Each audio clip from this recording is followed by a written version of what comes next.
अन्त यो क्वेसन हेरौँ है। यो क्वेसन ट्राई गर्नुभयो कसैले कि छैन?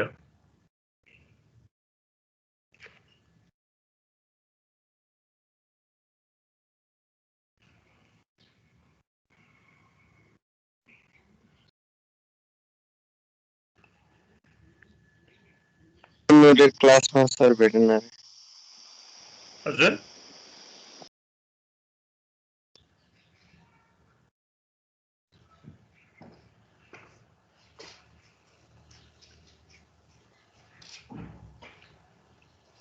ल यो क्वेसन भनेको चाहिँ यो हामीले यो पार्ट फ्याक्टर अफ सेफ्टी भनेर जे कन्सिडर गरेका थियौं त्योसँग एसोसिएटेड क्वेसन हो है। अब यसमा चाहिँ के भनेको छ भने यो एरिया ओएडी बराबर चाहिँ फुल्ली मोबिलाइज हुन सक्ने हो, पाउने हो, तर सधैँ त्यही फुल्ली मोबिलाइज हुन्छ भन्ने जरुरी छैन। त्यही भएर हामीले के कन्सिडर गरेका थियौं, यो एउटा ट्रापेजोइड ओएएमएन बराबर कन्सिडर गरेका थियौं। त्यो ओएएमएन चाहिँ के हुन्छ त भन्दाखेरि चाहिँ यो area of triangle OAD divided by certain factor of safety हुन्छ।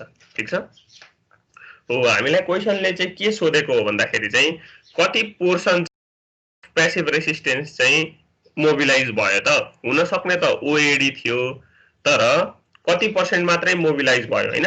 अथवा त्यसको कति प्रोपोर्सन चाहिँ मोबिलाइज भयो भनेर क्वेसनले सोधेको कुरा चाहिँ त्यो हो है।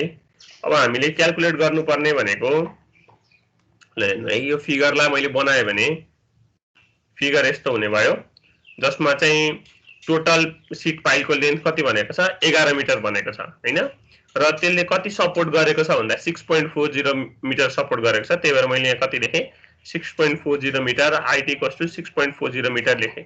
त्यसपछि 11 मिटरबाट 6.4 घटायो भने डेप्थ अफ इम्बेडमेन्ट आउने भयो, जुन कति आयो 4.6 मिटर आयो। अब मैले यो हाम्रो सिम्प्लिफाइड डायग्राम मैले कम्प्लिट गरे भने मैले यस्तो पाउने भए। त्यसपछि मैले के क्याल्कुलेट गरे, जुन भनेको 30 डिग्रीको लागि गर्दाखेरि 1 minus sin phi by 1 plus sin phi गर्दा 1/3 आयो। त्यस्तै गरी केपी इक्वल्स टु को लागि 1 plus sin phi by 1 minus sin phi equals to 3 आयो। अब मसँग सबै भ्यालु छ, त्यही भएर मैले P1 क्याल्कुलेट गरे, P2 क्याल्कुलेट गरे। P1 भनेको यही एरिया अफ ट्रायंगल ABC ले दिने बराबरको फोर्स, त्यस्तै गरी P2 भनेको के भयो, एरिया अफ ट्रायंगल OAD ले दिने बराबरको फोर्स। त्यो क्याल्कुलेट गर्दाखेरि के हुने भयो, P1 को लागि half into base into height, half भने हाफ भइहाल्यो, बेस भनेको के gamma H plus D, H को ठाउँमा 6.4 राख्दिए, डी को ठाउँमा 4.6 राख्दिए। त्यसपछि हाइट भनेको फेरि यही एच प्लस डी नै हो, त्यो सल्भ गर्दाखेरि 383.16 किलो न्युटन पर मिटर आयो। P2 को लागि सल्भ गर्ने भने half into base into height हुने भयो, जहाँनेरि हाफ हाफ छँदैछ, बेस कति छ केपी गामा डी छ, डी को ठाउँमा 4.6 राख्दिए, हाइट पनि कति नै छ यही 4.6 छ भनेपछि P2 कति आयो 603.06 किलो न्युटन पर मिटर आयो। अब मैले के माने भने मानिलिउँ यो P2 चाहिँ टोटल मोबिलाइज हुन सक्ने फोर्स थियो, तर P2 टोटल्ली मोबिलाइज भएन। हुने फोर्स चाहिँ कति माने मैले P2 ड्यास माने, जुन भनेको चाहिँ के हो P2 by factor of safety हो। अब मैले समेसन मोमेन्ट अबाउट P गर्ने हो भने मैले के पाउने भयो भन्दाखेरि P1 into 2/3 H plus D minus Y। त्यो भनेको के भयो त भन्दाखेरि यो कतिमा लाग्छ त, P1 देखि यो P को डिस्टेन्स भनेको कति हो त, यो P1 चाहिँ B देखि कति पर लाग्छ, P1 B देखि कति पर लाग्छ भनेर हेर्नुभयो भने तपाईले के पाउनुहुन्छ भन्दा P1 त B देखि हेर्ने भने 2/3 अफ इट्स हाइटबाट पाइन्छ भनेपछि मसँग B देखि P1 सम्म लाग्ने त डिस्टेन्स थाहा छ, त्यो भनेको 2/3 अफ इट्स के हो हाइट हो है, 2/3 अफ इट्स हाइट हो भनेपछि मैले के गर्ने भए 2/3 इन्टु 6.4 प्लस 4.6 गर्ने भए। ठीक छ, मलाई त B देखि P1 सम्म लाग्ने डिस्टेन्स थाहा भयो, तर मलाई चाहिने त P देखि मात्रै लाग्ने चाहिने हो। त्यही भएर मैले कति घटाइदिन्छु y घटाइदिन्छु, त्यसपछि मैले के पाउँछु त भन्दाखेरि यो P देखि P1 सम्म लाग्ने डिस्टेन्स पाउँछु। त्यस्तै गरी अब यो P2 लाई मैले के लेखे भन्दाखेरि P2 ड्यास लेखे, किन भन्दाखेरि मोबिलाइज हुन सक्ने चाहिँ टोटल P2 थियो, तर मैले टोटल P2 कन्सिडर गरेको छैन, अथवा यसलाई तपाईले लेख्दाखेरि P2 by factor of safety into भनेर लेखेको भए पनि हुन्थ्यो। अब त्यो चाहिँ कतिबाट लाग्ने भयो भन्दाखेरि चाहिँ यो पोइन्ट O देखि P2 सम्म लाग्ने डिस्टेन्स भनेको के हो 2/3 अफ यो हाइट 4.6 हो। त्यो भनेको त O देखि P2 सम्मको डिस्टेन्स आयो। तर मलाई चाहिएको त कति देखि हो P देखि हो। त्यही भएर मैले यो OP बराबरको डिस्टेन्स पनि जोड्छु जुन भनेको कति हो h - y बराबर हो। ठीक छ। अब यसरी नै यो सल्भ गर्यौं भने हामीले चाहिँ के पाउँछौं भन्दाखेरि P2 को भ्यालु P2 ड्याश को भ्यालु पाउँछौं जुन भनेको कति भयो त 284.285 kilo newton per metre square भयो। अब किलो न्यूटन पर मिटर हो है sorry kilo newton per metre. अब त्यसो भए यहाँनेरि के बुझ्न सकियो त भन्दाखेरि चाहिँ टोटल P2 कति लाग्न सक्थ्यो total P2 603.06 kilo newton per metre बराबर मोबिलाइज हुन सक्थ्यो। तर कति मात्र भइराछ 284.285 बराबरको मात्रै भइराको छ भने मैले प्रोपोर्सन कति चाहिँ मोबिलाइज भयो भन्दाखेरि 284.285 डिवाइडेड बाइ 603.06 गर्ने भए जुन भनेको 0.47 हो। भन्नुको मतलब तपाईको जाँचमा फुल मार्क्स 603.06 थियो तपाईको अब्टेन मार्क्स कति भयो 284.285 भनेपछि पर्सेन्टेज कति आयो भन्दाखेरि त्यही obtain marks by full marks गरे जस्तै यहाँ जति मोबिलाइज हो डिवाइडेड बाइ कति मोबिलाइज हुन सक्थ्यो त भन्ने गर्यो भने हाम्रो यो क्वेशन नम्बर ए ले भनेको proportion of the possible passive resistance हामीले क्याल्कुलेट गर्यौं 0.47 भनेर। अब मलाई टेन्सन फाइन्ड गर्न पर्ने छ त्यो भनेको समेसन FH = 0 त्यो भन्ने बित्तिकै P1 माइनस अब मैले P2 लिदिन किनभने मोबिलाइज कति मात्र भइराछ P2 ड्याश बराबर मात्र भइराछ। त्यो गर्नुभयो भने कति पाउनुहुन्छ T = P1 - P2 ड्याश त्यो हुने बित्तिकै कति भयो tension 98.875 kilo newton per metre. ठीक छ हजुर कर्मलाई एड गर्दिनु रे इन्भिटेसन चाहियो रे।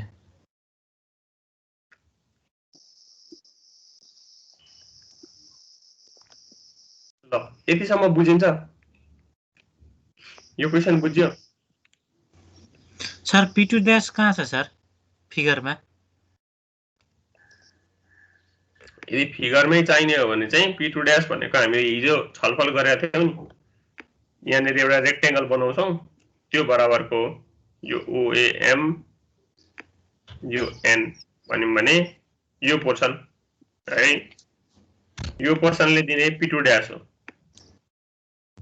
ठीक छ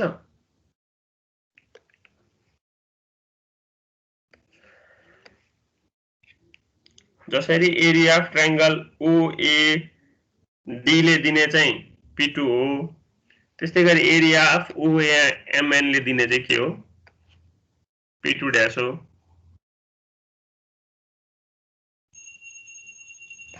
बुझिन्छ यो कुरा कि बुझिएन? अब हेरौँ है यो कुरामा अलिकति चाहिँ क्यानेरि चाहिँ कन्फ्युजन हुन पनि सक्छ नहुन पनि सक्छ। अब त्यो क्वेशन तपाईहरुको दिमागमा अराइज भएको पनि हुन सक्छ नभएको पनि हुन सक्छ है। जस्तो के हो भने यो P2 ड्याश भनेको त एरिया अफ OAMN ले दिने बराबरको हो नि त फोर्स भनेपछि त्यसको लागि line of action 2/3 of D हुन्छ त हैन त्यो त हुँदैन नि हो किन भन्नु त किन भन्दाखेरि यसलाई त फेरि हामीले के गर्नु पर्यो यो ब्रेक डाउन गर्नु पर्यो नि यो एउटा ट्रायंगलमा बनाउनु पर्यो त्यसको लाइन अफ एक्सन झिक्नु पर्यो अनि यो P देखि त्यसको मोमेन्ट झिक्नु पर्यो त्यस्तै गरी यो एउटा फेरि रेक्टेंगल बन्ने भयो त्यो रेक्टेंगलको लाइन अफ एक्सन झिक्नु पर्यो अनि फेरि के गर्नु पर्यो यो P देखिको मोमेन्ट निकाल्नु पर्यो है।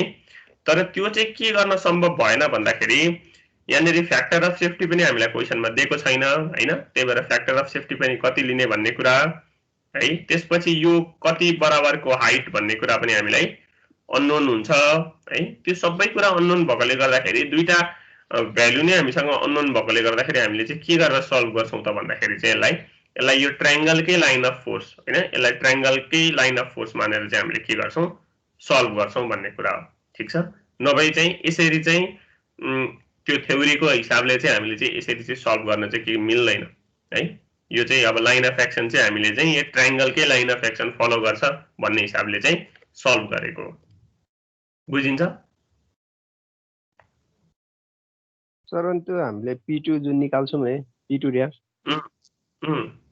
त्यो P2 ड्यास निकाल्ने र P2 निकाल्ने त एउटै हो तर एन्सर त्यो P2 र P2 ड्यासको भ्यालु त डिफरेन्ट भयो त ल कसरी एउटै हुन्छ त नि P2 र P2 ड्यास अनि त्यो P2 को नि मोमेन्ट त्यसरी नै लिने होइन सर त्यो ट्रायंगलबाट गर्दाखेरि ODI बाट यदि P2 अननोन नम्बर तर P2 भनेको चाहिँ एरिया अफ ट्रायंगल के बराबरले दिन्छ भनेको थियो OAD बराबरले दिन्छ भनेको थियो नि त तर P2 सबै मोबिलाइज हुन्छ भन्ने जरुरी छैन त्यही भएर त्यसको सर्टेन पोर्सन मात्रै मानिलियौ यो एरिया अफ OAMN बराबरको एरिया चाहिँ के हो P2 ड्यास हो क्या भनेपछि P2 र P2 ड्यास त कहाँ बराबर हुन्छ त बराबर हुने नै भएन P2 divided by factor of safety भनेको के हो P2 ड्यास हो ठीक छ त्यही भएर P2 को सर्टेन पोर्सन चाहिँ के हो P2 ड्यास हो के यो हेर्नुभयो भने यो कम्प्लिट ट्रायंगल भनेको चाहिँ जति मोबिलाइज हुन सक्थ्यो हैन त्यो भनेको तपाईको एक्जामको फुल मार्क्स जस्तो के त्यो भनेको P2 हो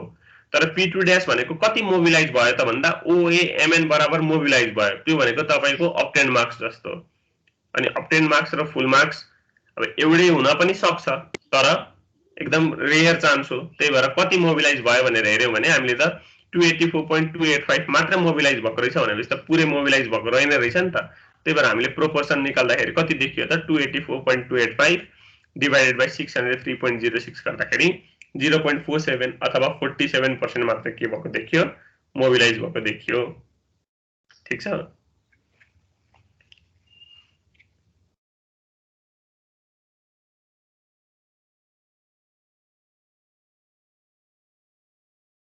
तर त्यो ट्रायंगलको हाइट भन्नु भने चाहिँ कस्तो कुन तरिकाले दिन्छ क्वेशनमा सानो ट्रायंगलको ON अनि यताबाट हो यस्तो है यही क्वेशनमा यदि तपाईलाई चाहिँ फ्याक्टर अफ सेफ्टी भनेर पनि दिएको थियो भने चाहिँ तपाईले यो क्वेशन सल्भ गर्न मिल्छ के हैन त्यसरी यो सानो ट्रायंगलको हाइट आफै क्याल्कुलेट गर्न मिल्छ कस्तो गर्न मिल्छ भन्दाखेरि अब त्यो हेर्दाखेरि त अब त्यो यो सानो ट्रायंगल र यो ठुलो ट्रायंगल त हामीले के गर्न मिल्छ सिमिलर ट्रायंगल गर्न मिल्छ नि त अनि यसको हाइट बाइ यसको हाइट इक्वल्स टु यो डिस्टेन्स डिवाइडेड बाइ यो गर्यो भने चाहिँ हामीले यो क्याल्कुलेट गर्न मिल्छ है अब त्यो चाहिँ हामीलाई फ्याक्टर अफ सेफ्टी नदिएको हुनाले नदिएको भएर चाहिँ हामीले क्याल्कुलेट गर्न नमिलेको यदि फ्याक्टर अफ सेफ्टी दिएको छ भने त्यो हामी क्याल्कुलेट गर्न सक्छौं ल अब अर्को दिन अब फेरि यो क्वेशन बनाएर या फेरि लेख्नै पर्छ सबै कुरा हैन त्यही भएर यो फ्याक्टर अफ सेफ्टी म देखे क्वेशन बनाउँछु अनि त्यसपछि एकचोटी यो सल्भ गरौँ न त हामी अर्को दिन है अनि त्यसपछि हामी यो ट्रायंगलको हाइट पनि निकाल्न गर्न सकिहाल्छौं ठीक छ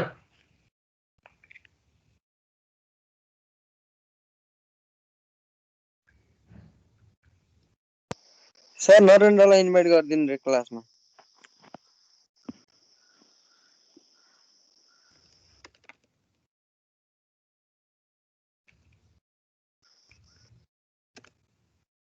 ल है त अरु के छ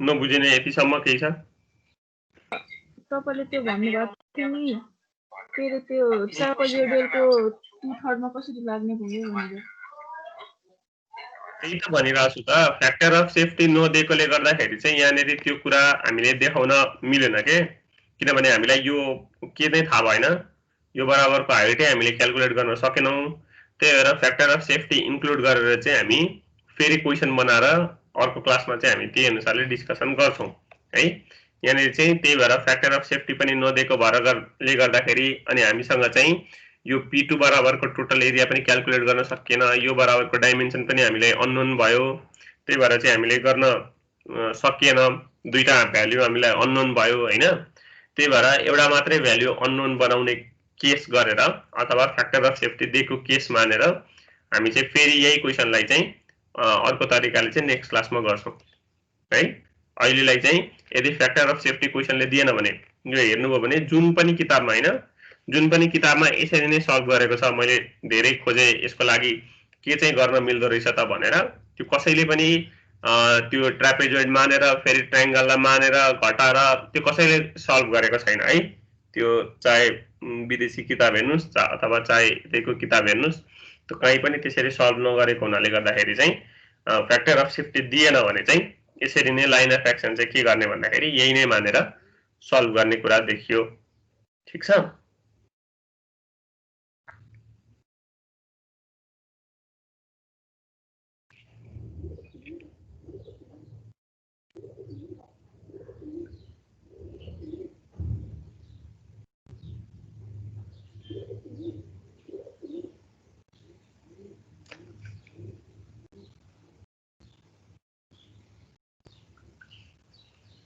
अरू केही समस्या छ? समस्या छ सर। भनौँ। समस्या सर पढाइको होइन सर, यो जोइन हुने सम्बन्धी समस्या छ सर। कसरी यो कहाँ हुन्छ कहाँ सर? क्यालेन्डर युनिभर्सिटी जोइन हुँदा किन देखाउँदैन? अरूलाई जोइन गर्दै भन्नुपर्छ, साथीहरूलाई जोइन गर्न टाइम लाग्छ।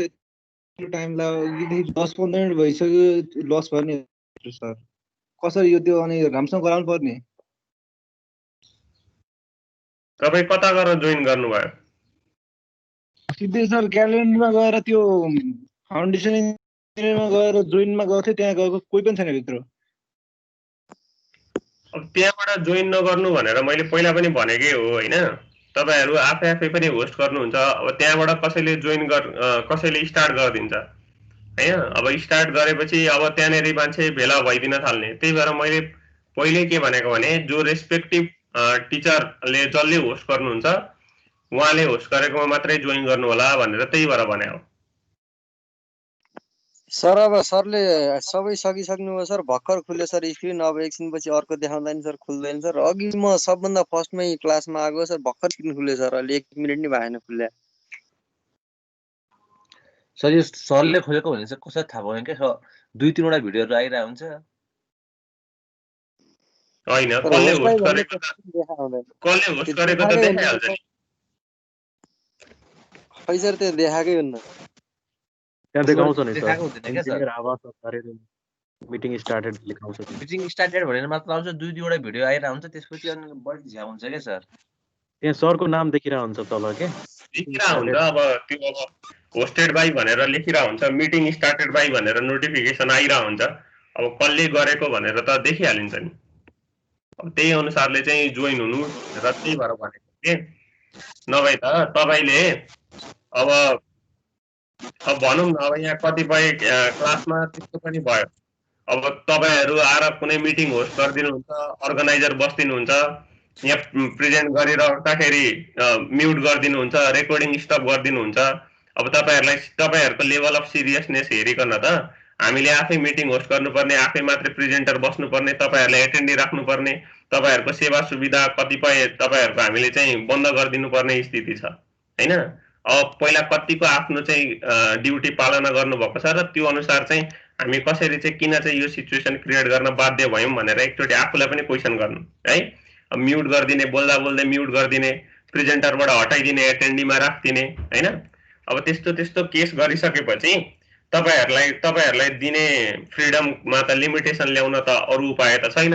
अब अहिले हेर्नुभयो भने मैले तपाईहरू सबैलाई एटेन्डीमा राख्न बाध्य छु हैन। किनभने अब यहाँ त जे पनि सिनारियो आउँछ। हिजो एकछिन मेरो गयो, आउँदाखेरि त अब रेकर्डिङ बन्द गर्दै के गर्दै कसो गर्दै गाई गुई त त्यही थियो। अब तपाईहरूले चाहिँ मजाकको रूपमा लिने हैन। अनि हाम्रो मेहनत चाहिँ अब यो स्लाइड बनाउन कति मेहनत लाग्छ, स्लाइड बनाएर हेर्नु एकचोटि है। त्यही भएर मात्र हो। नभए त तपाईहरूले होस्ट गरेकै मिटिङमा हामीलाई जोइन गर्न के समस्या थियो र? अरू कलेजकोमा त्यसरी नै जोइन गर्दाखेरि केही समस्या हुँदैन। अब हाम्रोमा चाहिँ तपाईहरू नै लापरवाही तरिकाले पढ्न आइदिने, अनि त्यो भएपछि त राम्रो भएन नि त।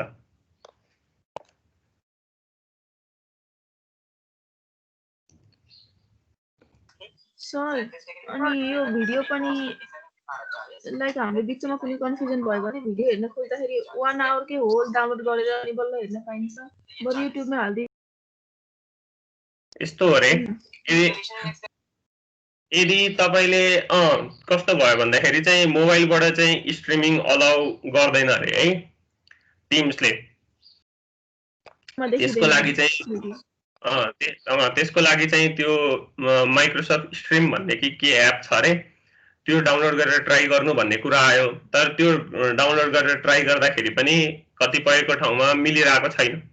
त्यही भएर चाहिँ अब यदि मोबाइलबाट हुनुहुन्छ र माइक्रोसफ्ट टिमको स्ट्रिमिङ तपाईँको मोबाइलमा एडप्ट गरिरहेको छैन हैन, त्यो अवस्थामा चाहिँ तपाईँले के गर्न सक्नु चाहिँ हुन्छ भने डाउनलोड चाहिँ डाउनलोडै हुँदो रहेछ। तर गुगल क्रोममा गएर तपाईँले चाहिँ त्यो जुन मोबाइलको लेआउटमा खुलिरहेको हुन्छ त्यसलाई पहिला डेस्कटप भर्जन भनेर इनेबल गर्नु पर्यो। त्यो माथिपट्टिको 3वटा भर्टिकल डटमा क्लिक गरेर अनि त्यसपछि चाहिँ अनि teams.microsoft.com मा गएर लगइन गरेर अनि त्यसबाट चाहिँ डाउनलोड गरेर हेर्न सकिन्छ। डाउनलोड चाहिँ डाउनलोडै हुँदो रहेछ। त्यसबाट पनि सिधै प्ले गरेर यति मिनेटमा जम्प गर्छु यति मिनेटमा जम्प गर्छु भन्ने चाहिँ टिमबाट प्ले गरेर चाहिँ भएन, डाउनलोड गरिसकेपछि चाहिँ पाइयो। सर नि यो देखाउन त सर क्लासको रेकर्डिङ भएको उसमा फाइलमा उयसमा हुन्छ, फाइलमा हुँदैन नि, त्यो पोस्टमा हुन्छ। त्यो पोस्टमा बस्छ। त्यो त सर त्यो पोस्टमा भए पनि अनि 5 मिनेट भन्दा बढी त्यो कस्तो हो सर? त्यो 5 मिनेट जति देखाउँछ अनि त्यसपछि देखाउन्न कि सर, त्यो पनि समस्या छ। खै केबाट स्ट्रिम गर्नुभएको तपाईँले, मोबाइल कि ल्यापटप? सर मोबाइलबाट सर। हो, मोबाइलबाट चाहिँ स्ट्रिम हुन्न रे के, मोबाइलबाट स्ट्रिम हुन्न। त्यही भएर मैले भनिदिएको त्यो गुगल क्रोममा गएर तपाईँको एपबाट हेर्नुभयो भने चल्दैन हैन, गुगल क्रोमबाट चाहिँ टिम्स खोलेर हेर्नुभयो भने चाहिँ चल्छ के है। एकचोटि त्यो ट्राई गर्नु।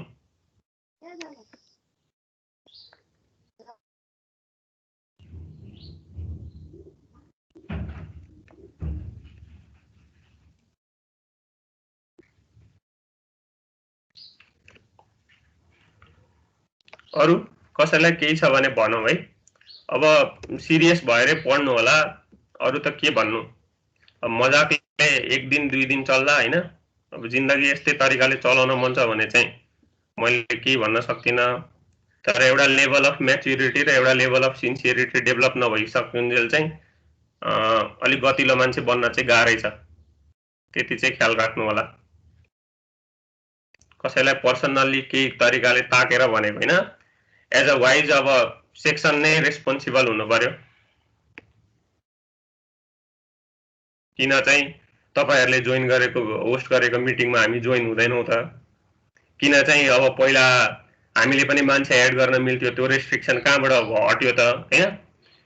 अब त्यो अरु सरहरुकोमा नहट्न पनि सक्छ, तर एउटा लेभल अफ सिरियसनेस भएन भने चाहिँ काम छैन के। सबै सिचुएसनलाई हँसी मजाककै रूपमा हेरेर त भएन नि। तपाईहरुको अब यो त तपाईहरुले क्लासमा 1 जना 2 जनाले एउटा डेस्कमा बसेर हल्ला खल्ला गर्दाखेरिको सिनारियो र यहाँनेरि एउटा चाहिँ कराउँदाखेरिको सिनारियो अथवा उले क्लास डिस्टर्ब गर्दाखेरिको सिनारियो त टोटल्ली फरक छ नि।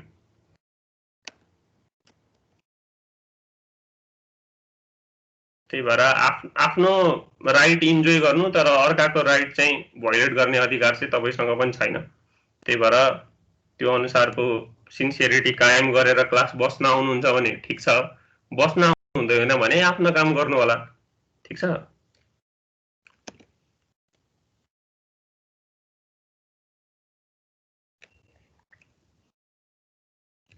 ल अरु केही समस्या छ?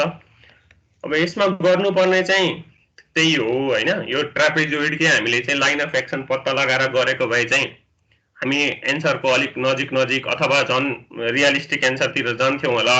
तर यहाँनेरि चाहिँ हामीसँग चाहिँ फ्याक्टर अफ सेफ्टी पनि अननोन भयो, त्यसपछि त्यो हाइट पनि अननोन भयो, ड्रेस लेभल भन्दा कति तल हुन्छ भन्ने कुरामा चाहिँ अननोन भयो। त्यही भएर चाहिँ हामीले चाहिँ के गर्यौं त भन्दाखेरि लाइन अफ एक्सन के गर्यौं, त्यही नै गर्यौं। अब विदेशी किताब भनेको अब तपाईले यदि इन्डियन राइटरको हेर्नुभयो भने पनि के गरेको छ, यसरी नै सल्भ गरेको रहेछ।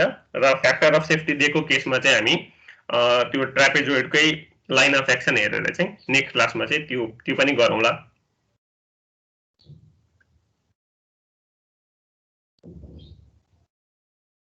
ल है, अब त्यस्तै नै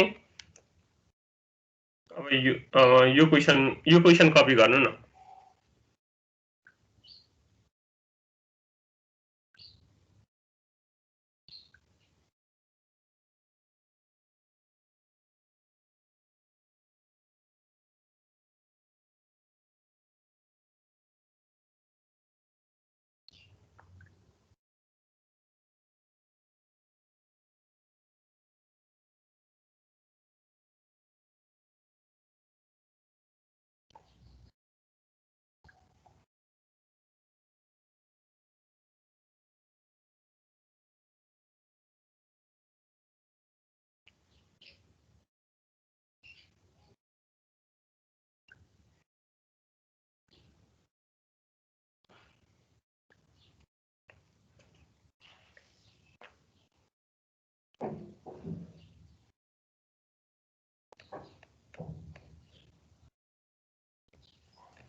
कपी गर्नुभयो?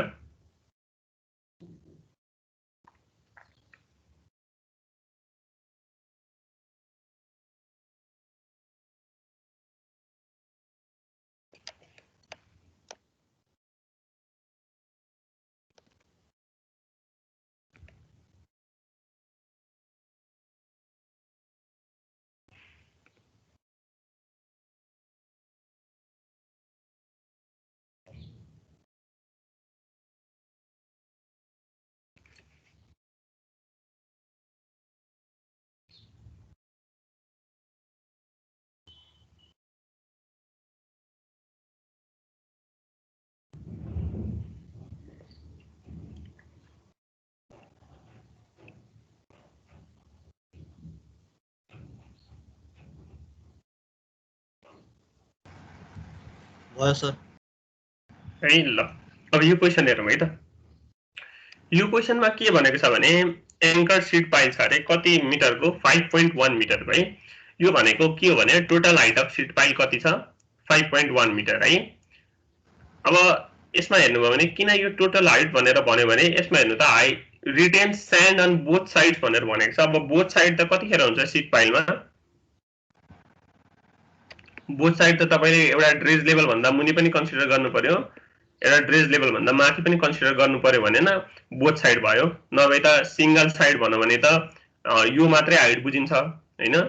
बोथ साइड भन्नु भने यो हाइट पनि के गर्नु पर्यो रिटेन गरेको हो भनेर बुझ्नु पर्यो। त्यही भएर हामीले total length of sheet pile भनेको कति भयो 5.1 मिटर भयो है। अनि त्यसपछि anchor rods are 1 metre below the top भनेपछि एङ्कर रड कति भयो यहाँनेरि 1 मिटर बिलो भयो। यहाँनेरि चाहिँ के हुने भयो टेन्सन डेभलप हुने भयो भन्ने कुरा भयो। डेप्थ अफ इम्बेडमेन्ट कति दियो यो चाहिँ 1.5 मिटर भनेर दियो। अब determine the factor of safety against failure भनेर भन्यो है। ल अब फ्याक्टर अफ सेफ्टी हामीले के गर्नुपर्ने रहेछ पत्ता लगाउनु पर्ने रहेछ। अब angle of internal friction of sand 30 degree भनेर दियो भनेपछि 530 डिग्री भनेपछि के र केपी को भ्यालु क्याल्कुलेट गर्न सकियो। युनिट वेट अफ स्यान्ड भनेको 16 किलोन्युटन पर मिटर क्युब भनेर दिएको छ। अब के भनेको छ भने यो हामीले प्रोभाइड गरेको डेप्थ अफ इम्बेडमेन्ट कति छ 1.5 मिटर जुन छ त्यो चाहिँ एडिक्वेट छ कि छैन त यो फ्याक्टर अफ सेफ्टी सँग चेक गर्नु पर्यो। कति 2 सँग चेक गर्नु पर्यो है। अब यदि छैन भने के गर्नु पर्यो फेरि डेप्थ अफ इम्बेडमेन्ट क्याल्कुलेट गर्नु पर्यो है। यो क्वेशनले भन्न खोजेको कुरा यही नै हो। अब यो कसरी गर्न सकियो त भन्दाखेरि तपाईले अहिले क्वेशनको कन्सेप्ट यसमा लगाउने हो अथवा अघि पढेकै कुराहरु हामीले यसमा हेर्ने हो। त्यो भनेको के हो त भन्दाखेरि तपाईलाई डेप्थ अफ इम्बेडमेन्ट पर्याप्त छ कि छैन भनेर सोध्नको लागि फ्याक्टर अफ सेफ्टी क्याल्कुलेट गर्नु भनेको छ। अब हामीले के भनेको थियौ भने यदि जति मोबिलाइज हुन सक्थ्यो त्यति कम्प्लिटली मोबिलाइज भइरहेको छैन भने हामीले के गर्न सक्छौं जति मोबिलाइज हुन सक्थ्यो त्यति कम्प्लिटली मोबिलाइज भएको छैन भने अघि हामीले P2 ड्याश जसरी निकालेको थियौ त्यस्तै गरी P2 ड्याश निकालेर गर्ने हो। अब P2 ड्याश भनेको के थियो P2/FOS थियो हैन अथवा टोटल प्यासिभ रेसिस्टेन्स अथवा प्यासिभ प्रेशर जति डेभलप हुन सक्थ्यो डिवाइडेड बाइ के गर्न सकिन्छ फ्याक्टर अफ सेफ्टी भनेर गर्न सकिने कुरा भयो है।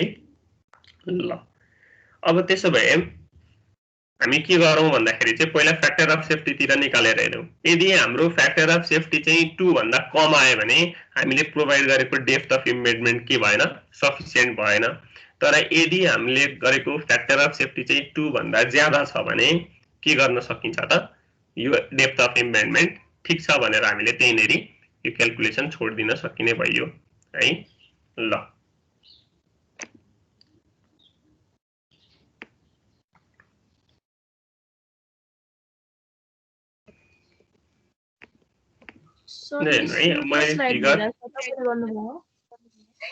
हजुर स्क्रिन आफै माथि स्लाइड भएर तल गइसक्छ कि ब्ल्याङ्कमा किन तपाईले गर्नुभयो? मैले त्यस्तो के गर्नै मिल्दैन नि पढाको कुरा भन्दा तल गइसक्छ ब्ल्याङ्क भइसक्छ हो र खै त्यस्तो त नहुनु पर्ने हो। बल्ल फिगर आयो के सर ठीक छ बल्ल नै ल्याउँदै हो फिगर है। अब यो फिगर चाहिँ हामीले चाहिँ त्यही क्वेशन पढेर चाहिँ हामीले यसरी फिगर बनाउन सक्छौं हैन। अब यो भनेको बस सिम्प्लिफाइड डायग्राम नै हो। अब हेर्नु डेप्थ अफ इम्बेडमेन्ट मैले 1.5 मिटर राखेपछि मैले के हुने भयो त भन्दाखेरि यो माथि हुने भयो 5.1 माइनस 1.5 है, त्यो भनेको चाहिँ 3.6 हुने भयो। ल अनि त्यसैलाई मैले चाहिँ अब हाम्रो सिम्प्लिफाइड डायग्राम P1 P2 यो बनाएको मात्र हो, फोर्सेस देखाएको मात्र हो। अब मैले के गर्न सक्छु त भन्दाखेरि K र KP क्याल्कुलेट गर्न सक्छु। 30 डिग्रीको लागि K 1/3, KP कति आयो 3 आउने भयो।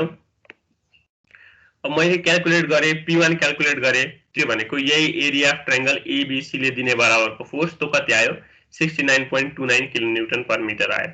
अर्को P2 कति आयो भन्दाखेरि चाहिँ यही एरिया अफ ट्रायंगल OAD बराबर त्यो भनेको कति आयो 54 किलोन्युटन पर मिटर आयो है। अब मलाई त P2 ड्याश चाहिएको छ नि त हैन, अथवा P2 ड्याश लिएर गर्नुपर्ने हो, अथवा सिम्पली के गर्नुपर्ने हो P2 by factor of safety लिएर गर्नुपर्ने हो। ठीक छ, किनभने मलाई त सुरुमा फ्याक्टर अफ सेफ्टी निकाल्नु पर्ने छ। अब मैले के गरे भन्दाखेरि चाहिँ summation moment about P equals to 0 गरे। अब मैले के लेखे भने P1 इन्टु हैन, P1 इन्टु के गर्ने भए मैले यो कहाँबाट लाग्छ, मलाई यो P सँगको डिस्टेन्स चाहिएको छ, त्यो भनेको P1 चाहिँ यो ट्रायंगलको 2/3 मा लाग्छ, कहाँदेखि B देखि, भनेपछि मैले B देखि P1 सम्मको डिस्टेन्स त थाहा भयो, तर मलाई चाहिएको कति देखि हो P देखि P1 सम्मको डिस्टेन्स हो। त्यही भएर मैले कति घटाउँछु y घटाउँछु। ठीक छ, त्यस्तै गरी यो केसमा के भने भयो भन्दाखेरि चाहिँ P2 by factor of safety लिए मैले, त्यो अब O देखि कतिमा लाग्छ 2/3 अफ इट्स हाइटमा लाग्छ भनेको 1.5 मा, मलाई O 2/3 अफ 1.5 मा लाग्छ। मलाई त O देखि P2 सम्मको डिस्टेन्स थाहा भयो, तर मलाई थाहा पाउनु त P देखि पर्ने हो। त्यही भएर मैले यो h - y बराबरको डिस्टेन्स पनि के गर्छु जोड्छु। अब मैले यो P1 पनि थाहा छ, P2 को भ्यालु पनि थाहा छ हैन, बस मलाई यहाँबाट के क्याल्कुलेट गर्नुपर्ने हो फ्याक्टर अफ सेफ्टी क्याल्कुलेट गर्नुपर्ने हो। यदि मैले फ्याक्टर अफ सेफ्टी क्याल्कुलेट गरे भने मैले कति पाउँछु त भन्दाखेरि 1.17 पाउँछु, जुन चाहिँ हामीलाई कतिसँग चेक गर्न भनेको छ 2 सँग चेक गर्न भनेको छ। त्यही भएर 1.17 चाहिँ 2 भन्दा के भयो कम भयो। अब मैले चाहिँ के गर्नु पर्यो भन्दाखेरि यो डेप्थ अफ इम्बेडमेन्ट चाहिँ के भएन सफिसिएन्ट भएन। त्यही भएर मैले डेप्थ अफ इम्बेडमेन्ट चाहिँ के गरेर गर्छु त भन्दाखेरि factor of safety equals to 2 निकालेर मैले के गर्ने भए क्याल्कुलेट गर्ने भए है। त्यो क्याल्कुलेट गर्दाखेरि मैले के गरे भने मैले चाहिँ यो P1 भनेको चाहिँ 69.36 किलोन्युटन पर मिटर नै छोड्दिए है। यो 69.36 किलोन्युटन पर मिटरै मैले किन छोड्दिए भन्दाखेरि नि मैले यो केसमा चाहिँ के गरेको भने सीट पाइलको लेन्थ 5.1 मिटर पोजिसनले दिएको छ भने मैले 5.1 मिटरै राख्ने भए के मेरो सोलुसनमा पनि। मैले सीट पाइलको लेन्थ चाहिँ अब के नगर्ने भए चेन्ज नगर्ने भए, बस मैले के गर्ने भए भन्दाखेरि यो डेप्थलाई मात्रै बढाइदिने भए, अथवा यो ड्रेज लेभल चाहिँ यो 3.6 मात्रै भन्दा पनि के हुने भए कम हुने भयो। ड्रेज लेभल यता माथि कतै आयो, डेप्थलाई मात्रै मैले के गर्थे बढाइदिए। त्यो हुँदाखेरि P1 किन चेन्ज हुँदैन त भन्दाखेरि त्यसको लागि बेसमा त कति हुन्छ KA gamma H plus D नै हुन्छ। अनि जब मैले यो H प्लस D चेन्ज गरिरहेको छुइनँ, किन H प्लस D भनेको त total length of seat pile हो, त्यो चेन्ज नगरिसकेपछि के भयो P1 जस्तो छ त्यस्तै नै रहने भयो। तर P2 के हुने भयो भन्दाखेरि half into base into height गर्दाखेरि KP gamma D into 0.5 into height भनेको D हुने भयो। यो D त म के गर्दैछु चेन्ज गर्दैछु, अब त 1.5 रहँदैन। त्यही भएर चाहिँ के हुने भयो भन्दाखेरि चाहिँ P1 जस्ताको तस्तै हुने भयो, P2 चाहिँ चेन्ज हुने भयो। अब फेरि summation moment about P equals to 0 गरे भने मैले P1 टाइम्स यो क्याल्कुलेट गरे भने मैले यहाँबाट के निकाल्न सक्छु D को भ्यालु क्याल्कुलेट गर्न सक्छु, जुन कति आउँछ 2.02 मिटर आउँछ। त्यसलाई मैले 1.4 ले मल्टिप्लाई गरिदिए भने कति पाउँछु त 2.82 मिटर पाउँछु। ठीक छ, यो तपाईले यदि सीट पाइलको लेन्थै चेन्ज गर्न खोज्नु भएन भन्ने केस हो। यदि लेन्थ चेन्ज गर्न खोज्नु भयो भनेको केस के हुन सक्छ त भन्दाखेरि P1 चाहिँ के हुने भयो P1 पनि चेन्ज हुने भयो। किन अब यो D को भ्यालु के हुँदैछ चेन्ज हुँदैछ, अथवा लेन्थ पनि तपाईले के गर्दै हुनुहुन्छ चेन्ज गर्दै हुनुहुन्छ।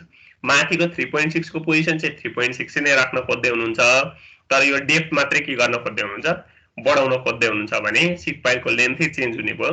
त्यो अवस्थामा P1 पनि चेन्ज हुन्छ, P2 पनि चेन्ज हुन्छ। फेरि summation moment about P equals to 0 गर्नु पर्यो। त्यो अवस्थामा चाहिँ डेप्थ अफ इम्बेडमेन्ट कति आउँछ त 3.08 मिटर आउँछ, जसबाट D ड्याश कति आउँछ 4.31 मिटर क्याल्कुलेट गर्न सकिन्छ। ठीक छ, यो क्वेशन बुझिन्छ? सर त्यो एफओएस 2 भन्दा कम आएको केसमा यस्तो गर्नु भन्ने कसरी थाहा पाउनु पर्छ? 2 नै आउनु पर्छ एफओएस 2 or more than 2? यस्तो हो नि त, जब क्वेशनमा चाहिँ फ्याक्टर अफ सेफ्टी 2 को लागि गर्न भनेर भनेको छ भने त्यो अवस्थामा तपाईले चेक फर कति नै गर्नु पर्यो, फ्याक्टर अफ सेफ्टी 2 नै गर्न पर्यो के। त्यो भनेको तपाईको यदि एडिक्वेट छैन भन्ने कुरा चाहिँ कसरी थाहा पाउनुहुन्छ त भन्दाखेरि, एडिक्वेट छैन, यदि छैन भने चाहिँ फ्याक्टर अफ सेफ्टी 2 को लागि डिजाइन गर्नु भनेर भनेकै के हो भन्दाखेरि फ्याक्टर अफ सेफ्टी चाहिँ एटलिस्ट कति हुनु पर्यो, 2 हुनु पर्यो के। ठीक छ, यदि 2 भन्दा कम छ भने चाहिँ तपाईले के गर्नु पर्यो, फेरि डिजाइन गर्नु पर्यो अथवा डेप्थ के गर्नु पर्यो, फेरि क्याल्कुलेट गर्नु पर्यो भन्ने कुरा हो है। यदि क्वेशनमा यहाँनिर फ्याक्टर अफ सेफ्टी 1 भनेर दिएको थियो भने तपाईले फेरि डिजाइन गर्नै पर्दैन थियो, किन हाम्रो 1 भन्दा त के छ, धेरै आएको छ। यदि क्वेशनमा फ्याक्टर अफ सेफ्टी 2.5 भनेर दिएको थियो भने यो लेस देन 2.5 भयो, त्यही भएर मैले फ्याक्टर अफ सेफ्टी 2.5 को लागि डिजाइन गर्दैछु भनेर फेरि लेख्न पर्यो। ठीक छ, बुझिन्छ?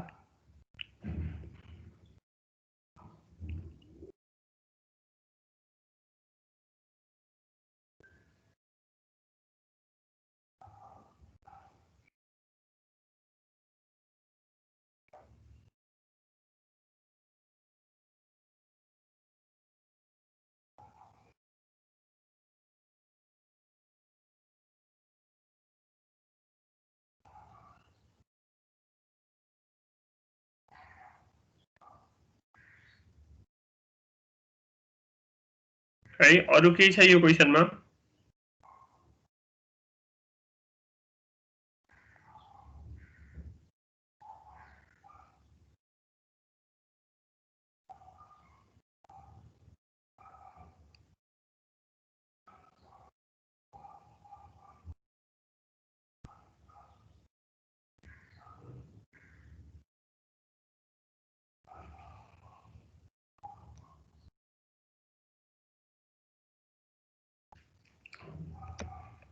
छैन भने अब अगाडि बढौँ है त।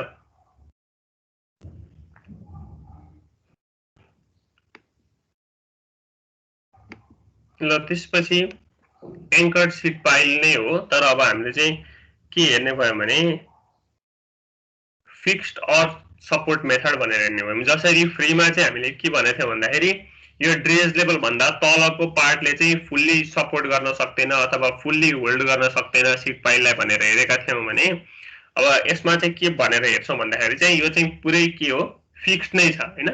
भनेपछि चाहिँ जसरी फ्री क्यान्टिलिभर सीट पाइल हामीले एनालाइसिस गरियो त्यसरी नै हामीले चाहिँ के गर्न सकिने रहेछ, यो फिक्स्ड अर सपोर्ट मेथडबाट चाहिँ हामीले के गर्न सकिदैन रहेछ त भन्दाखेरि चाहिँ सीट पाइलको एनालाइसिस त्यसरी नै गर्न सकिदैन रहेछ भन्ने कुरा बुझ्न पर्यो है।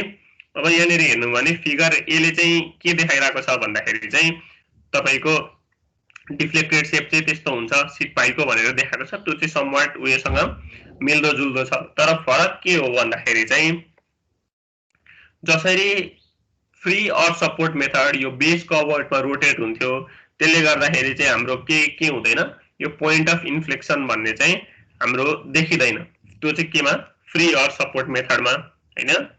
र अर्को चाहिँ के हो भन्दाखेरि चाहिँ त्यही भएर त्यो केसमा इन्फ्लेक्सन पोइन्ट अथवा पोइन्ट अफ कन्ट्राफ्लेक्सर एक्जिस्ट गर्दैन थियो भने यो केसमा चाहिँ के गर्छ त, पोइन्ट अफ कन्ट्राफ्लेक्सर एक्जिस्ट गर्छ भन्ने कुरा हो है। अब यहाँनिर धेरैवटा एप्रोचबाट गरिएको छ यो फिक्स्ड अर सपोर्ट मेथड हैन। धेरैले धेरै तरिकाको डिस्क्रिप्सन लेखेका छन्, धेरै तरिकाको सल्भ गर्ने तरिकाहरू लेखेको छ। अब हामी चाहिँ जुन सल्भ गर्छौं हामी त्यही अनुसारले नै अगाडि बढ्छौं, त्यति कुरा चाहिँ हामी जानकारी राख्छौं। त्यो भन्दा बढीको कुरा चाहिँ मैले चाहिँ यहाँनिर तपाईहरुलाई यही स्लाइडमा लास्टतिर चाहिँ रेफरेन्स भनेर राखेको छु, त्यो हेर्नु होला। एकचोटी केही समस्या भए सोध्दा हुन्छ है। त्यसमा इन्क्लुडेड भएको पोर्सन चाहिँ केसँग पनि समवाट रिलेभेन्ट छ भने हामीले सबभन्दा सुरुमा गरेको cantilever sheet pile in cohesionless सोइलमा हामीले ड्रेज लेभलमा निकालेको प्रेसर इन्टेन्सिटीको भ्यालु हैन, पोइन्ट अफ रोटेसनमा निकालेको प्रेसर इन्टेन्सिटीको भ्यालु त्योसँग हेर्नुभयो भने त्यहाँनेरि चाहिँ कसरी चाहिँ त्यो भ्यालु आएको रहेछ भन्ने कुरा चाहिँ बुझ्न सकिन्छ। अनि त्यसपछि यो फिगर 1 को बीले यो देखाउन खोजेको चाहिँ के हो भन्दाखेरि चाहिँ प्रेसर डिस्ट्रिब्युसन हो। अब हामी चाहिँ यो क्वेशन चाहिँ यो प्रब्लम चाहिँ कसरी सल्भ गर्छौं भन्दाखेरि चाहिँ इक्विभ्यालेन्ट बीम मेथडबाट चाहिँ हामीले सल्भ गर्छौं भनेर भन्छौं है। अब यहाँनेरि अर्को कुरा के छ भन्दाखेरि तपाईहरुको यो हामीले चाहिँ इक्विभ्यालेन्ट बीम मेथडबाट सल्भ गर्ने बेलामा चाहिँ यो चाहिँ एउटा प्रोप्ड क्यान्टिलिभर भनेर सपोज गर्छौं। अब प्रोप्ड क्यान्टिलिभर भनेको चाहिँ के हो त भन्दाखेरि चाहिँ तपाईको क्यान्टिलिभर भनेको एक एन्ड के भयो फिक्स भयो, अर्को एन्ड फ्री भयो भने प्रोप्ड क्यान्टिलिभर भनेको चाहिँ एक एन्ड फिक्स अर्को एन्ड रोलर सपोर्ट जस्तो हैन। त्यस्तो टाइपको चाहिँ हामीले चाहिँ यो यसले चाहिँ यो एज अ होल सिट पाइले त्यसरी बिहेभ गर्छ भन्ने हिसाबले चाहिँ हामीले चाहिँ के गर्छौं यो प्रब्लमलाई सल्भ गर्छौं। अब तपाईहरुको जाँचमा so the analysis of anchored sheet pile or anchored bulkhead by fixed or support method भनेर नसोध्न पनि सक्छ। कहिलेकाहीँ चाहिँ write down the equivalent beam method for solving an anchored sheet pile भनेर आयो भने यो भनेको चाहिँ यही फिक्स्ड अर्थ मेथडकै बारेमा लेख्नु हो भनेर सोधेको हो भनेर चाहिँ बुझ्न पर्छ। ठीक छ। अब यो चाहिँ यसको थ्योरेटिकल एस्पेक्ट हेर्दाखेरि चाहिँ के हो जस्तो लाग्न सक्छ हैन। तर न्यूमेरिकल गर्ने हो भने चाहिँ न्यूमेरिकल गरिसकेपछि चाहिँ अलिकति बढी क्लियर हुनको लागि चाहिँ हामीलाई सजिलो हुन्छ भन्ने कुरा हो। अब यही त्यही एंकर शीट पाइलको चाहिँ अब हामीले चाहिँ के गर्यौं भन्दाखेरि यसलाई चाहिँ सिम्प्लिफाइड डायग्राम चाहिँ यस्तो बनायौं। यो जे भन्ने पोइन्ट छ यसलाई मैले पोइन्ट अफ कन्ट्राफ्लेक्सर भनेर मानिराखेको छु। यो चाहिँ ड्रेज लेभल भन्दा चाहिँ जेड हाइट तल छ है। अरु भनेको चाहिँ जसरी फ्री अर सपोर्ट मेथडमा जे कुराहरु थिए यो केसमा पनि के छ त्यही कुराहरु इन्क्लुड गरिएकै छ। अब त्यसपछि के हुन्छ त भन्दाखेरि तपाईको पोइन्ट अफ कन्ट्राफ्लेक्सर भनेकै के हो बेन्डिङ मोमेन्ट के भयो जेरो भयो है। त्यही भएर अब हामीले चाहिँ त्यहाँनेरि के गर्छौं भन्दाखेरि त्यसलाई चाहिँ एउटा हिन्जको रूपमा मान्छौं। किनभने तपाईले अब फ्रेमहरु सल्भ गर्दा ओर्दा बीम सल्भ गर्दाखेरि इन्टरनल हिन्जको केस आउँदाखेरि चाहिँ हामीले के गर्थ्यौं त्यहाँनेरि त्यसको अबाउटमा पनि हामीले के गर्न पाउँथ्यौं मोमेन्ट के गर्न पाउँथ्यौं जिरो गर्न पाउँथ्यौं। भनेको यताबाट उता र लेफ्ट ह्यान्ड मोमेन्ट र राइट ह्यान्ड मोमेन्ट चाहिँ एक अर्कातिर चाहिँ क्रस गरेर पास नहुने हैन शियर फोर्स मात्रै पास हुने भन्ने केस हेरेर जसरी हामीले अप्लाइडमा सल्भ गर्थ्यौं यहाँ पनि त्यही नै हुने भयो। भनेको चाहिँ के हुने भयो त्यसले चाहिँ एउटा हिन्ज जस्तो बिहेभियर गर्ने भयो है। ल अब त्यसो भए हामीले चाहिँ के गर्न सक्छौं यो त फ्री अर्थ सपोर्ट मेथडमा पो हुँदैन भने त अहिले त हामी फिक्स्ड अर्थ सपोर्ट मेथडमा छौं नि त। बेसिक डिफरेन्स नै हामीले त्यही कुरा गरेका थियौं हैन र। फ्री अर्थ मेथडमा चाहिँ ड्रेज लेभल भन्दा तलपट्टिको सोइल मासले चाहिँ त्यसलाई फुल सपोर्ट दिन सक्दैन हैन अथवा आफ्नो पोजिसनमा राखिराख्न सक्दैन अथवा त्यो शीट पाइललाई चाहिँ हामीले चाहिँ फिक्स्ड मान्न मिल्दैन हैन। त्यही भएर चाहिँ त्यो रोटेट अबाउट के हुन्थ्यो यो बी को पोइन्टमा रोटेट हुन्थ्यो हैन। त्यही कुरा गरे हो नि त। यसरी रोटेट हुँदाखेरि त अब एक्टिभबाट प्यासिभ प्यासिभबाट एक्टिभमा चेन्ज हुने केस रहेन नि। यो साइड जहिले के हुने भयो एक्टिभ नै हुने भयो यो साइड जहिले के हुने भयो प्यासिभ नै हुने भयो है। तर पोइन्ट अफ रोटेसन कतै एक्जिस्ट गर्ने हो भने जस्तो मानिलियौ यो चाहिँ पोइन्ट अफ रोटेसन छ भने यो पोइन्ट अफ रोटेसन माथि चाहिँ यो त यता एक्टिभ हुने भयो यता के हुने भयो प्यासिभ हुने भयो। त्यस्तै गरी पोइन्ट अफ रोटेसन भन्दा तल यता एक्टिभ हुने भयो यता प्यासिभ हुने भयो। हो अब फ्रीमा त्यस्तो कन्डिसनै एक्जिस्ट भइरा छैन। प्यासिभबाट एक्टिभमा हामी स्विच नै भइरा छैनौं एक्टिभबाट प्यासिभमा स्विच नै भइरा छैनौं भन्ने हिसाबले बेन्डिङ मोमेन्ट चाहिँ चेन्ज हुने पोइन्ट अथवा पोइन्ट अफ कन्ट्राफ्लेक्सर चाहिँ के एक्जिस्ट गर्दैन भनेर हेरे हो फ्री अर्थ सपोर्ट मेथडमा। तर फिक्स्ड अर्थ सपोर्ट मेथडमा त कम्प्लिटली फिक्स्ड छ यो ड्रेज लेभल भन्दा तलपट्टि हैन। त्यही भएर चाहिँ प्रेसर डिस्ट्रिब्युसन पनि प्यासिभबाट एक्टिभ एक्टिभबाट प्यासिभ हैन। त्यही अनुसारले बेन्डिङ मोमेन्ट पनि के हुने भयो चेन्ज हुने भएकोले गर्दाखेरि हामीले पोइन्ट अफ कन्ट्राफ्लेक्सर चाहिँ के मानेको एक्जिस्ट गर्छ भनेर हेर्न खोजेको है। फ्री अर्थ सपोर्ट मेथड र फिक्स्ड अर्थ सपोर्ट मेथडमा डिफरेन्स भनेको कुरा नै यही नै हो। ठीक छ।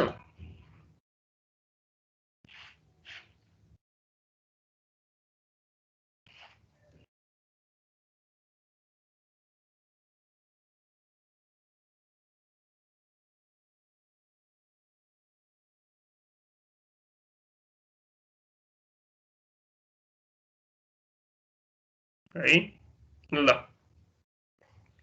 अब त्यही भएर यो स्प्यान जुन एबी भन्ने छ त्यसलाई चाहिँ हामीले चाहिँ के गर्छौं दुईटा पार्टमा हेर्छौं त्यो भनेको ए देखि जे र जे देखि बी है दुईटा पार्टमा हेर्ने भयो भनेको पोइन्ट अफ कन्ट्राफ्लेक्सर भन्दा माथि एउटा र पोइन्ट अफ कन्ट्राफ्लेक्सर भन्दा तल अर्को है। अब त्यो भनेको यो जेबी बराबरको आउने पार्ट जुन छ त्यसलाई हामीले चाहिँ के पनि गर्छौं भन्दाखेरि चाहिँ नेग्लेक्ट गर्छौं भन्ने हिसाबले हामीले हेरिरहेका छौं है। त्यो पोर्सनलाई चाहिँ हामीले के गर्दैनौं कन्सिडर गर्दैनौं किन भन्दाखेरि त्यो भन्दा तलपट्टि जति डायग्राम बनेको हुन्छ त्यो भनेको अब यो भन्दा अगाडिको फिगरमा हेर्नुभयो भने त्यो पोइन्ट जेबी भन्दा तलपट्टि जति पनि डायग्राम बनेको हुन्छ यो पोर्सनको है यो पोर्सनको डायग्रामलाई चाहिँ हामीले चाहिँ एउटा शियर फोर्सले नै माथिपट्टि रिप्रेजेन्ट गर्दिन्छौं।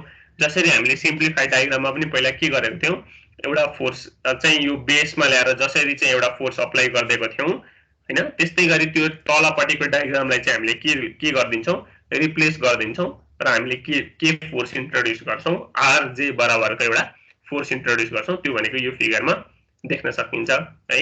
यो ए देखि जे को पार्ट हो भने यो जे देखि बी को पार्ट हो।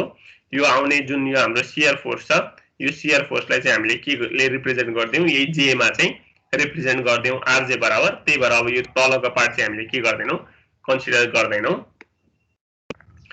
अब यो पोइन्ट अफ कन्ट्राफ्लेक्सर चाहिँ यो फाइ को भ्यालुसँग चाहिँ डिपेन्डेन्ट हुन्छ भनेर यो विभिन्न भ्यालुहरु लेखेको मात्र हो त्यसको हामीलाई खासै न्युमेरिकलमा हामीले खासै काम छैन। अब हामीले चाहिँ हेर्ने भनेको यो टप बीम मात्र हो भनेको ए देखि जे को पोर्सन मात्रै हामीले चाहिँ एनालाइसिस गर्छौं तर हामीले के लिइराको छौं तलबाट आउने फोर्स बराबरको आर जे चाहिँ हामीले यो हाम्रो फिगरमा देखाइराको छौं।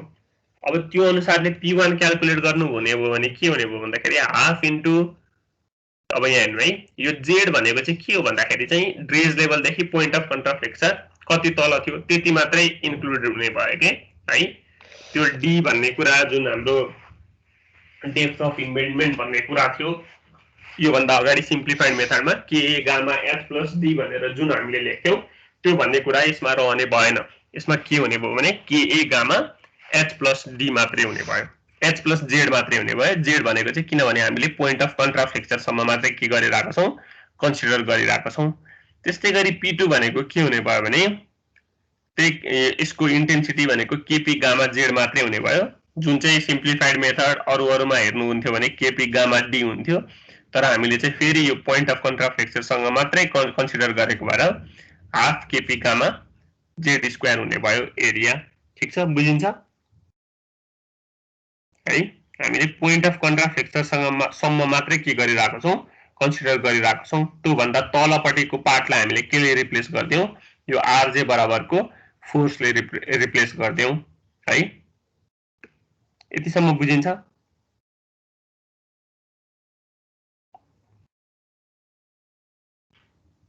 बुझिन्छ सर है ल। अब त्यसो भए यो मोमेन्ट अबाउट p लिन खोज्यौं मोमेन्ट अबाउट p लिँदाखेरि के देखियो भन्दाखेरि ल हेर्नु है यो rj भन्नेले दिने भयो rj भन्नेले कति दिन्छ त भन्दाखेरि चाहिँ तपाई rj देखि यो p सम्मको डिस्टेन्स चाहिने हो हैन भनेपछि कति जोड्नु पर्यो z प्लस यो op बराबरको डिस्टेन्स है जुन भनेको कति हो h माइनस y हो है।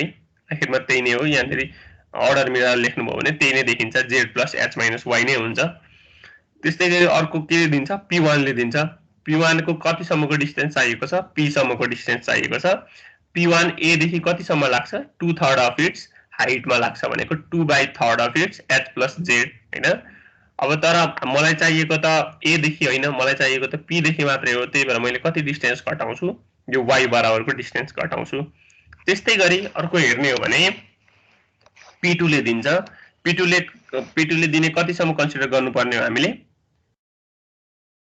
p सम्म कन्सिडर गर्नुपर्ने हो। अब मलाई o देखि दिने थाहा हुन्छ o देखि कतिमा दिन्छ 2/3 अफ इट्स हाइट भनेको 2/3 अफ z। अब यसमा मैले कति डिस्टेन्स जोड्नु पर्यो op बराबरको डिस्टेन्स जोड्नु पर्यो जुन भनेको कति हो h माइनस y हो। त्यो गर्नुभयो भने हामीले के निकाल्न सक्छौं मोमेन्ट अबाउट p 0 गर्न सकिन्छ। ठीक छ यतिसम्म बुझिन्छ। यो मोमेन्ट अबाउट p 0 हामीले फ्री अर सपोर्ट मेथडमा पनि यही नै गरेको हो।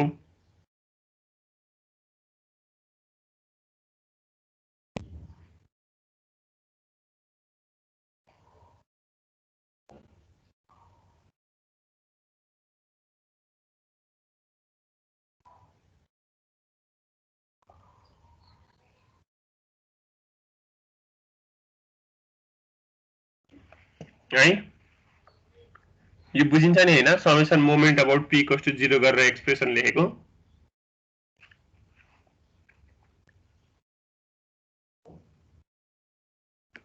यतिसम्म ठीक छ भने अब हामीले चाहिँ के पाउँछौं भने यो फर्मुला चाहिँ हामीलाई चाहिँ याद हुनु पर्यो है अब हामी पुरै टोटल बीम कन्सिडर गरेर त्यसको बेसको अबाउटमा मोमेन्ट निकालेर हामीले डेप्थ अफ इम्बेडमेन्ट डी क्याल्कुलेट गर्दैनौं त्यही भएर त्यो अवस्थामा चाहिँ हामीलाई चाहिँ यो फर्मुला चाहिँ याद हुन पर्यो d equals to 3/2 k by kp minus k into h minus z/2 plus root under 6 rj by gamma kp minus k भन्ने फर्मुला चाहिँ यो फर्मुला याद हुनु पर्यो है यो फर्मुला याद भइसकेपछि हामीले d को भ्यालु क्याल्कुलेट गर्न सक्छौं किनभने हामीले k नोन हुन्छ kp नोन हुन्छ यो कति हाइट रिटेन गरेको नोन हुन्छ z भनेको यो ट्रेस लेभल भन्दा तल कति तल पोइन्ट अफ कन्ट्राफ्लेक्सन भन्ने नोन हुन्छ rj को भ्यालु यसरी हामीले चाहिँ मोमेन्ट इक्वल्स टु 0 गर्यो भने हामीले rj को भ्यालु क्याल्कुलेट गर्न पनि सक्यौं त्यो भइसकेपछि चाहिँ हामीले चाहिँ d निकाल्न सक्छौं र यही d लाई चाहिँ हामीले चाहिँ के गर्न सकिन्छ 20 to 40% ले इन्क्रिज गर्न सकिन्छ हामीले आन्सर लेख्दाखेरि 1.4 टाइम्स d भनेर लेखिरहेका छौं त्यही भएर अब टेन्सन इन द रड चाहिँ कसरी क्याल्कुलेट गर्न सकिन्छ भने समेसन fh इक्वल्स टु 0 जुन हामीले फ्री अर्थ सपोर्ट मेथडमा गर्दै आएको पनि के नै हो त्यही नै हो है जसरी हामीले चाहिँ फ्री अर्थ सपोर्टमा sum of moment about p equals to 0 गरेर हामीले डेप्थ अफ इम्बेडमेन्ट निकाल्थ्यौं यसमा चाहिँ डेप्थ अफ इम्बेडमेन्ट निकाल्नको लागि हामीलाई फर्मुला याद हुनु पर्यो र त्यो फर्मुलामा एउटा rj भन्ने भ्यालु चाहिन्छ त्यसको लागि चाहिँ हामीले के गर्छौं त भन्दाखेरि moment about p equals to 0 गर्छौं फरक भनेको त्यति मात्रै हो र त्यसपछि ओरिजेन्टल फोर्स इक्वल्स टु 0 गर्ने बित्तिकै t को डाइरेक्सन र p को डाइरेक्सन p1 को डाइरेक्सन उल्टो छ t - p1 अनि p2 + rj इक्वल्स टु 0 गर्नुभयो भने हामीले के क्याल्कुलेट गर्न सकिन्छ टेन्सन पनि क्याल्कुलेट गर्न सकिन्छ जुन भनेको कति भयो p1 - p2 - rj बराबर भयो ठीक छ यो कुरा बुझिन्छ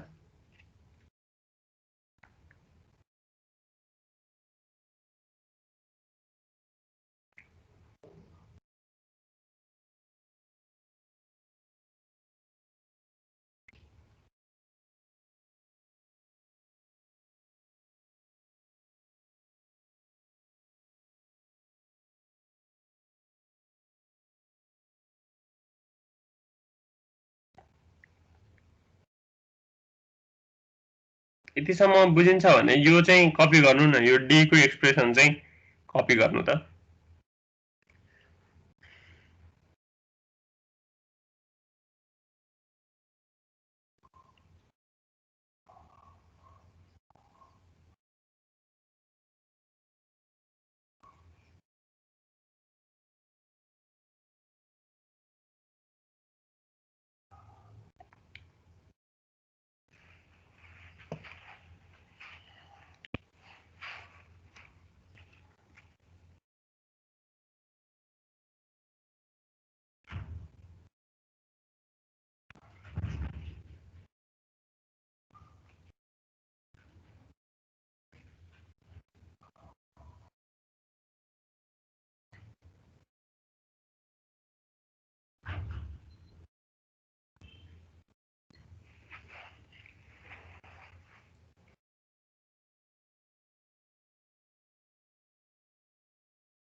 d को एक्सप्रेसन कपी गर्नुभयो बाँकी छ यस सर ल एउटा न्यूमेरिकल कपी गर्नुस्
यति क्वेसन सार्नु भयो?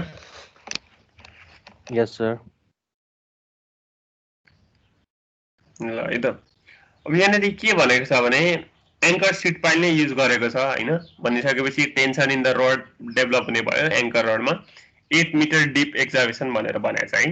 ल अब त्यसपछि के गर्न भनेको छ भने यो 8 मिटर डिप एक्जाभेसन भनेको त्यो पार्ट चाहिँ हामी खनेर फाल्छौँ, त्यही भएर त्यतिलाई चाहिँ हामीले के गर्नुपर्छ सपोर्ट गर्नुपर्छ भनेपछि h इक्वल्स टु कति भयो 8 मिटर भन्ने केस भयो।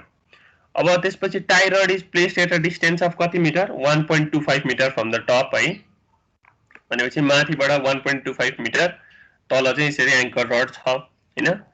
त्यसपछि यो spacing as 1.50 metre centre to centre भन्ने कुराले हाम्रो न्युमेरिकल सल्भ गर्दाखेरि खासै अर्थ राख्दैन भनेर भनेको थिएँ, किन भन्दाखेरि यो वाल त यसरी कन्टिन्युअस छ हैन, यो वाल यसरी कन्टिन्युअस हुँदाखेरि हरेक 1.5 मिटरमा चाहिँ के गरेको भनेको यसरी एन्करेज गरेको भनेर भनेको मात्र हो। त्यही भएर हामी चाहिँ कुनै एउटा पार्टिकुलर सेक्सन हेरेर गर्छौँ, त्यही भएर हाम्रो एन्सर सबै पर मिटर लेन्थमा निस्किन्छ। त्यही भएर यो खासै 1.50 मिटर सेन्टर टु सेन्टर स्पेसिङको चाहिँ हाम्रो न्युमेरिकल गर्दाखेरि चाहिँ खासै अर्थ राख्दैन। त्यसपछि सोइल कन्सिस्ट अफ स्यान्ड हैन, जसमा चाहिँ के छ इन्टरनल फ्रिक्सन कति छ 30 डिग्री छ, भनेपछि के र केपी को भ्यालु हामीले क्याल्कुलेट गर्न सकिने भयो है। र युनिट वेट चाहिँ कति 18 किलोन्युटन पर मिटर क्युब दिएकै छ, ठिक छ। पोइन्ट अफ कन्ट्राफ्लेक्सर हेर्ने हो भने कति दिएको छ भन्दाखेरि चाहिँ ड्रेज लेभल भन्दा 0.75 मिटर हैन, ड्रेज लेभल भन्दा 0.75 मिटर चाहिँ तल के छ ड्रेज लेभल पोइन्ट अफ कन्ट्राफ्लेक्सर जे भन्ने छ, ठिक छ। यति कुरा हामीले फिगरमा बनाउन सक्यौं भने हामीलाई के क्याल्कुलेट गर्न भनेको छ डेप्थ अफ इम्बेडमेन्ट, ठिक छ। त्यसको लागि अब हामीले चाहिँ यसकै मैले चाहिँ प्रेसर डिस्ट्रिब्युसन डायग्राम कम्प्लिट गरे, अरु केही पनि हैन हैन। यहाँनेरि यो आरजे चाहिँ देखाउन पर्ने भयो, किन हामीले चाहिँ यो एजे बराबर मात्रै एनालाइसिस गर्छौं र यो जेबी बराबरको आउने चाहिँ हामीले चाहिँ के गर्न सकिन्छ त्यो फोर्सलाई चाहिँ हामीले केले रिप्लेस गर्छौं भनेर भनेको थियौं, आरजे ले रिप्लेस गर्छौं भनेर भनेको थियौं। त्यही भएर प्रेसर डिस्ट्रिब्युसन डायग्राममा यो आरजे चाहिँ अरु यो फ्री अर सपोर्ट मेथड भन्दा फरक हुने भयो। अर्को कुरा हेर्नुहुन्छ भने यहाँ KP gamma H plus D भनेर लेख्नुहुन्थ्यो, तर अब कति मात्रै हुन्छ एच प्लस 0.75 मात्र हुन्छ। त्यस्तै गरी यतापट्टि केपी गामा डी भनेर लेख्नुहुन्थ्यो, यतापट्टि कति मात्रै हुन्छ केपी गामा टाइम्स 0.75 हुन्छ है। यतिसम्म बुझिन्छ?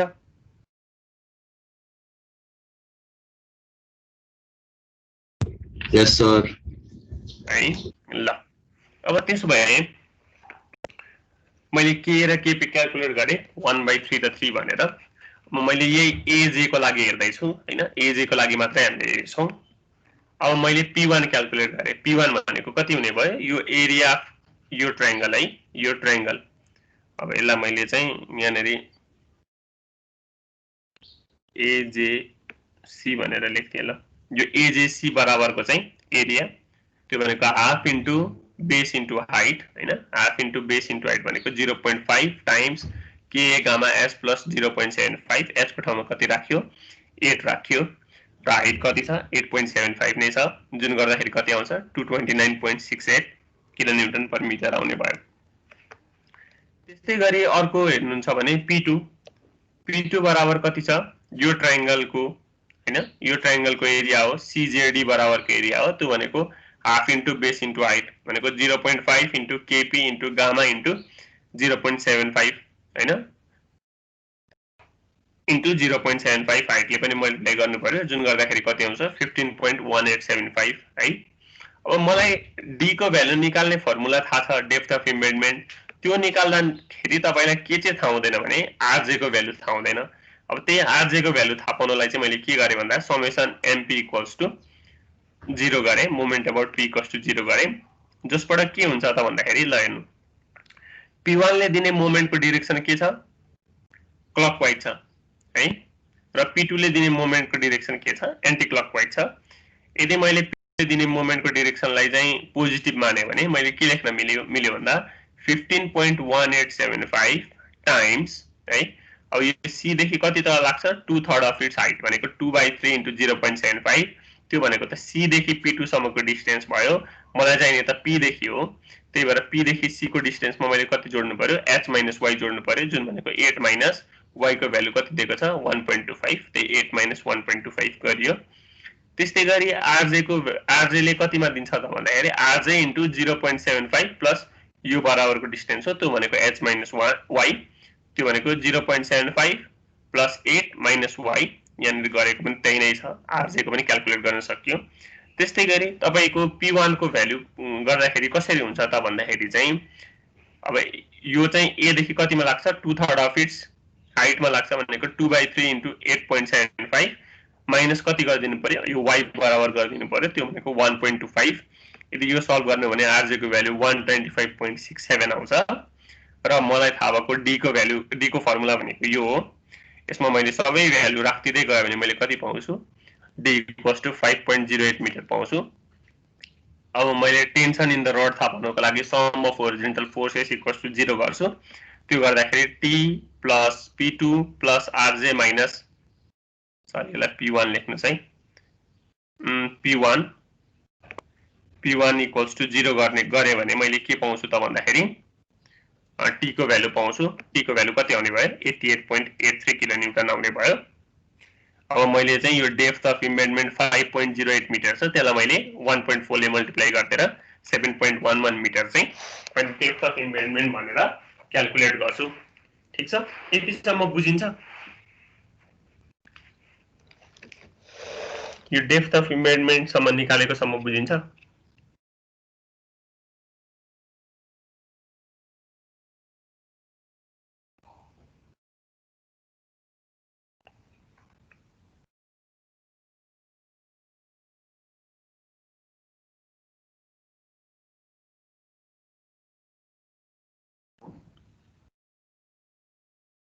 यसमा नबुझिने केही छ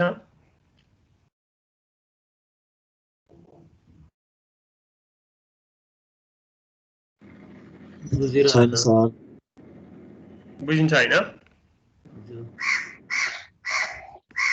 ल यो अब यदि जाँचमा यहाँनेरि फिक्स्ड अफ सपोर्ट मेथड भनेर लेखेन भने पनि यो पोइन्ट अफ कन्ट्राफ्लेक्सर भन्ने कुरा दियो भने तपाईले के बुझ्नु पर्यो त भन्दाखेरि चाहिँ यो चाहिँ फिक्स्ड अफ सपोर्ट मेथडै रहेछ है भनेर तपाईहरुले बुझ्न पर्ने हुन्छ त्यही अनुसारले सल्भ गर्नु होला अब यो भन्दा उता मैले यो रेफरेन्स भनेर राखेको छु एकचोटी चाहिँ यो हेर्नु भए पनि हुन्छ